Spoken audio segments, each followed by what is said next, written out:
Well, welcome to Marking the End Times. I'm Mark Hitchcock, and as always, thank you so much for taking time to join us on this video. This is a program that we've designed to help you understand what's happening in our world today in light of biblical prophecy.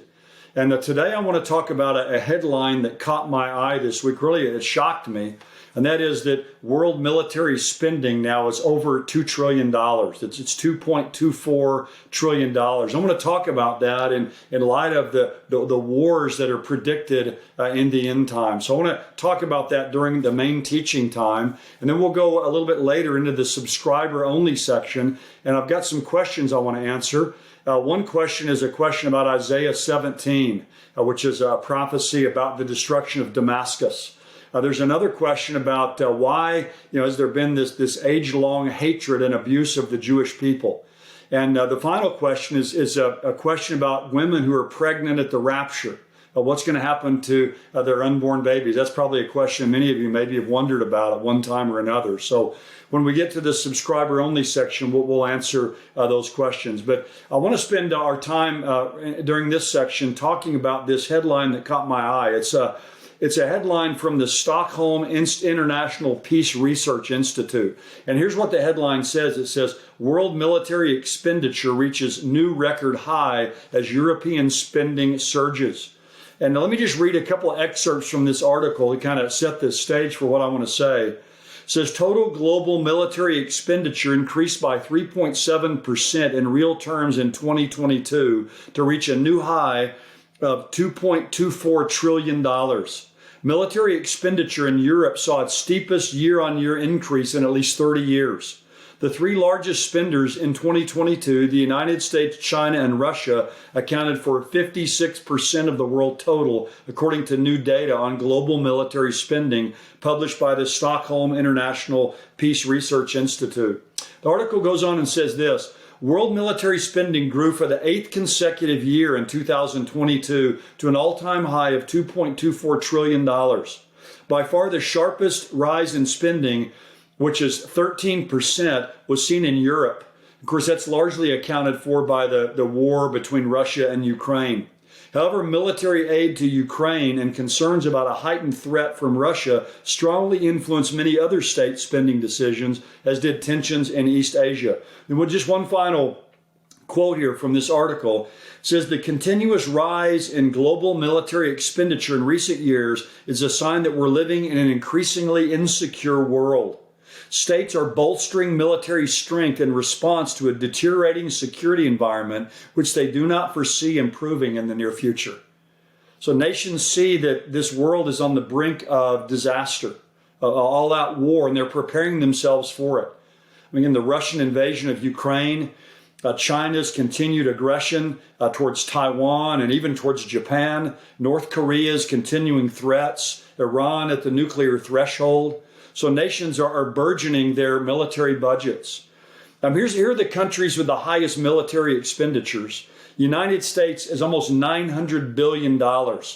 It's expected in the next couple of years, the U.S. will surpass the $1 trillion mark just itself. The war in Afghanistan, United States spending was $300 million a day. 1/6 of all spending in the United States is towards defense. U.S. stockpiles of ammunition have been depleted and are running low because of the Ukraine war. So we're having to spend even more money. So the U.S. spends by far the most. Number 2 is China. Number 3 is Russia. Number 4 is India. And surprisingly, number 5 is Saudi Arabia.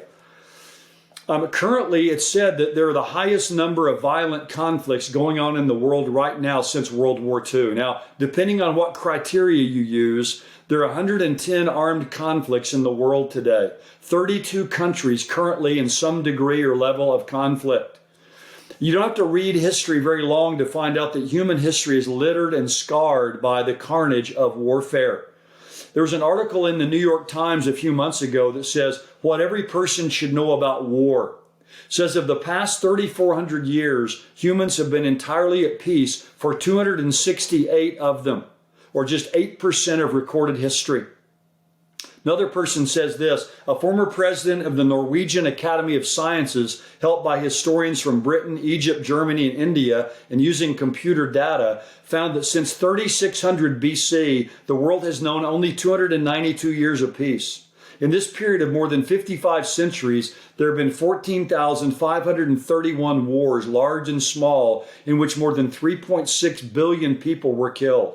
Since 650 BC, there have been 1,656 arms races, all except 16 ending in war, and those 16 ended in economic collapse for the countries concerned. So that there's more conflict today in our world today than ever, and all these burgeoning budgets for defense are a reflection of that. The nations of the world today are arming themselves to the teeth. And I think this is a foreshadow of the end times when this world is going to be engulfed by local and regional and global conflicts. And the Bible tells us this is a key sign of the times.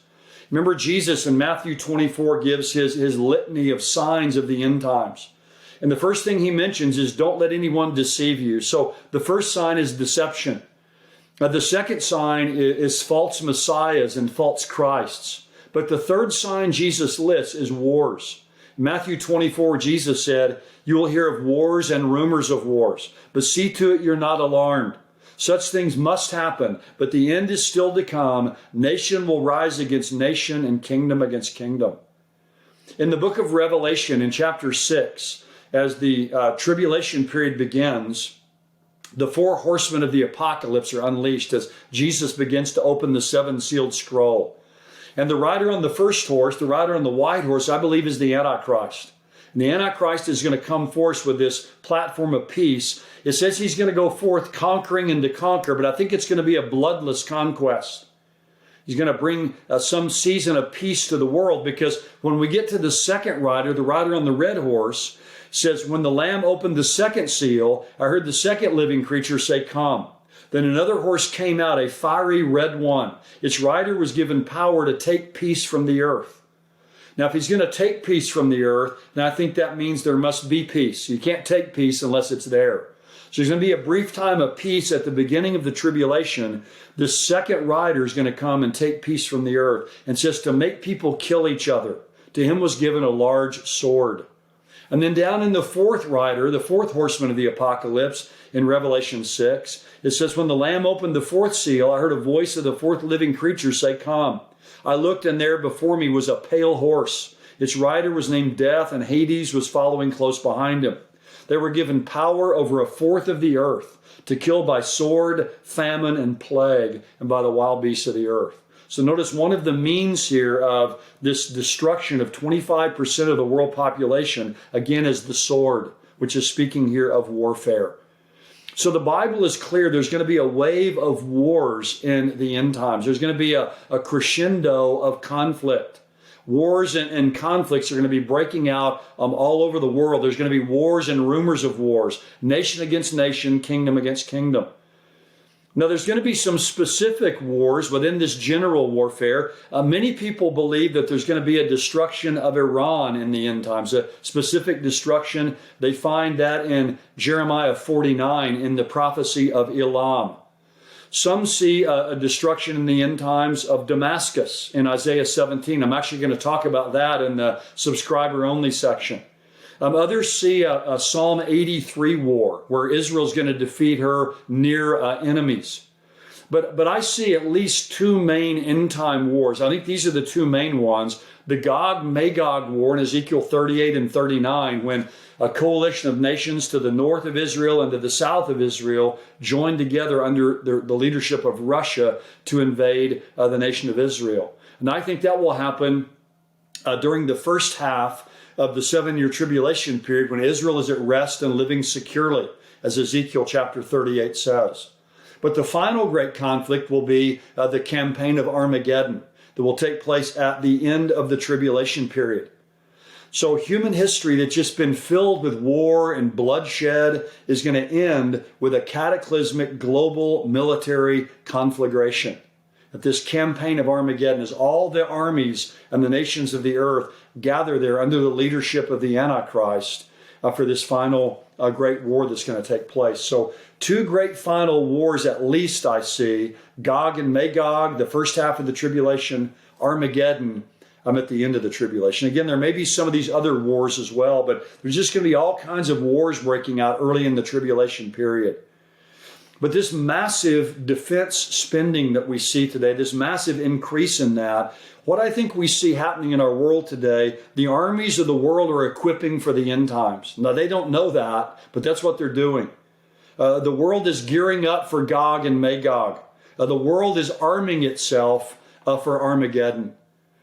And when we see all this happening in our world today, it can be alarming, it can be disconcerting. But remember what Jesus said in Matthew 24, "But see to it you're not alarmed." You're going to hear of wars and rumors of wars, but see to it that you're not alarmed. You and I are not to be fearful or afraid of what's coming, because Jesus has told us ahead of time this is going to take place. And we have to remember as well that Jesus is coming someday. He's going to come back first in the rapture to catch his bride away to heaven. The tribulation is going to rage on the earth. And then Jesus is coming back at his second coming, his return back to the earth as the Prince of Peace. And he's going to bring an end to all the war and conflict that has just littered a human history. And the world is going to disarm. There's going to be no defense budgets in the millennial kingdom when Jesus comes to rule and reign. There's going to be no war.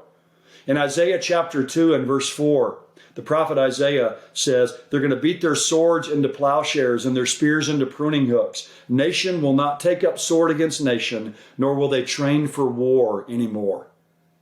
The best is yet to come. There's going to be a time of global peace when the Prince of Peace returns. And you and I are longing for that day. But we can know that peace in our hearts today as we wait for his coming, if we will live our lives in faith and trust in him. Later on in the book of Isaiah, the prophet Isaiah says, God will keep those in perfect peace whose mind is stayed on him. My prayer is that the Lord will fill me and each of you who are watching here with his peace as we await the coming of the Prince of Peace. We're going to go now to the subscriber-only section where I'm going to answer those questions about Isaiah 17 and about the Jewish people and about those who are pregnant, women who are pregnant whenever the rapture takes place. If you're not a subscriber, you can sign up at endtimes.com and become a subscriber for just $7 a month, and really have access to all kinds of great archived information that's there, and keep up to date on a lot of things that are happening in our world today. So we hope you'll go there and become a subscriber. But we're going to go now into that section, and we'll answer these questions.